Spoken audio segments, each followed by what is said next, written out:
dan transaksi perusahaan dagang. Apa sih itu perusahaan dagang? Perusahaan dagang adalah perusahaan yang kegiatannya membeli barang, kemudian menjual kembali barang tersebut tanpa mengubah bentuk. Contoh, perusahaan dagang yang sering kita temui yaitu supermarket, gerai retail, maupun toko kelentong. Karakteristik perusahaan dagang: 1. Tidak mengubah bentuk barang yang dijual. 2. Bentuk barang yang diperdagangkan harus berwujud. 3. Terdapat akun-akun khusus perusahaan dagang. 4. Laba bersih diperoleh dari perhitungan penjualan bersih dikurangi harga pokok dan biaya. Syarat pembayaran. Syarat pembayaran adalah syarat pelunasan yang ditentukan penjual bagi pembeli yang membeli secara kredit. Terdapat dua bagian syarat pembayaran, yakni bagian potongan atau diskon dan bagian jatuh tempo. Syarat penyerahan barang. Syarat penyerahan barang terkait dengan lokasi penyerahan barang dan penentuan siapa yang harus menanggung biaya angkut. Jenis syarat pembayaran. 1. Free on board shipping point.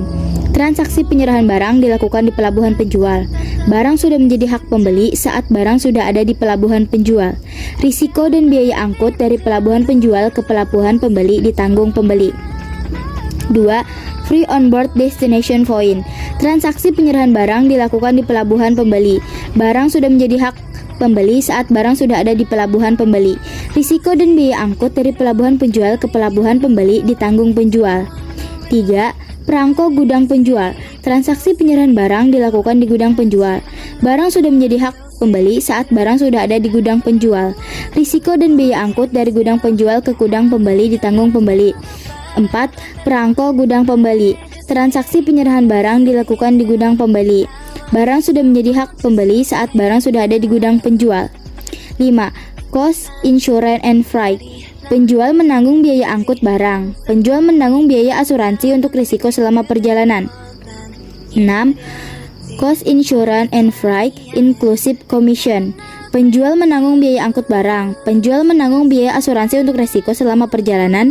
Penjual menanggung biaya komisi. Akun-akun perusahaan dagang. Aktivitas utama perusahaan dagang yaitu pembelian, penyimpanan, dan penjualan. Akun-akun kas perusahaan dagang berdasarkan aktivitas utamanya. Perusahaan dagang membeli barang dagang dari pemasok. Akun-akun yang muncul adalah pembelian, beban angkut pembelian, retur pembelian dan pengurangan harga, dan potongan pembelian. Barang yang sudah dibeli lalu disimpan di gudang. Akun yang muncul dari aktivitas ini adalah persediaan barang dagang. Barang yang akan dijual dikeluarkan dari gudang lalu disimpan di toko. Dari aktivitas penjualan, akun-akun yang muncul adalah penjualan, beban angkut penjualan, retur penjualan dan pengurangan harga, serta potongan penjualan. Jurnal umum perusahaan dagang. Metode jurnal umum perusahaan dagang ada dua, yaitu periodik dan perpetual. Periodik, besarnya saldo persediaan barang dagang dan harga pokok penjualan baru diketahui pada akhir periode.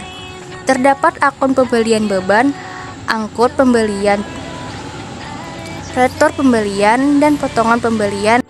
Perpetual, besarnya saldo persediaan barang dagang dan harga pokok penjualan langsung diketahui saat ada transaksi. Semua akun pembelian diganti dengan akun persediaan barang dagang. Akun harga pokok penjualan muncul saat ada penjualan. Menghitung persediaan barang dagang. Tujuan penghitungan persediaan barang dagang, perusahaan dagang perlu mengetahui secara berkala jumlah barang yang tersedia di gudang sehingga perusahaan bisa memutuskan waktu pembelian barang dagang. Jurnal persediaan yang ada di gudang bisa dihitung dengan cara di bawah ini. Metode penghitungan persediaan barang dagang. 1.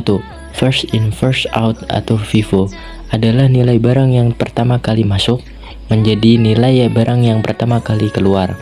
2. Last in first out atau LIFO adalah nilai barang yang terakhir masuk menjadi nilai barang yang telah terakhir keluar. 3. Average adalah nilai barang yang keluar dihitung berdasarkan rata-rata barang yang ada di gudang.